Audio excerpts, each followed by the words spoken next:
आइए आपको बताते हैं YouTube पर प्रसिद्ध सद्गुरु जिनका नाम जग्गी वासुदेव था। सद्गुरु जग्गी वासुदेव का जन्म मैसूर शहर में एक चिकित्सक पिता के घर हुआ।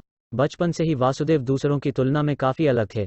13 साल की उम्र में उन्होंने श्री राघवेंद्र राव के मार्गदर्शन में प्राणायाम और आसन जैसे योग प्रथा शुरू की थी। उन्होंने कर्नाटक के मैसूर विश्वविद्यालय से स्नातक किया। जब वासुदेव 25 वर्ष के थे तो उन्होंने एक असामान्य घटना देखी जो उन्हें जीवन और भौतिक वस्तुओं से दूर ले गया और त्याग की ओर ले गया। एक दोपहर सद्गुरु जग्गी वासुदेव चामुंडी पहाड़ियों पर चले गए और एक चट्टान पर बैठ गए, और उनका यह कहना था कि जब उनकी आंखें खुली तब अचानक वो शरीर के अनुभव से बाहर निकल गए। उन्हें लगा कि वो अब अपने शरीर में नहीं हैं बल्कि हर जगह फैल गए हैं, चट्टानों में, पेड़ों में, पृथ्वी पर। जब तक वो अपने होश में वापस आए पहले से ही शाम हो गई थी।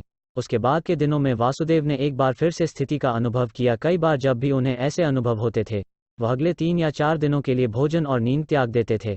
इस घटना ने पूरी तरह से उनके जीवन जीने का तरीका बदल दिया। जग्गी वासुदेव ने अपना पूरा जीवन अपने अनुभवों को साझा करने के लिए समर्पित करने का निर्णय लिया। 1992 में उन्होंने और उनके अनुयायियों ने ईशा योग केंद्र और आश्रम की स्थापना की। यह कोयम्बटूर के निकट पुंडी में पवित्र वेलिंगिरी पर्वत की तलहटी पर स्थित है। यह केंद्र 50 एकड़ क्षेत्र में फैला हुआ है और यहाँ एक विशाल 13 फीट ध्यान करने के लिए एक ध्यान मंदिर है।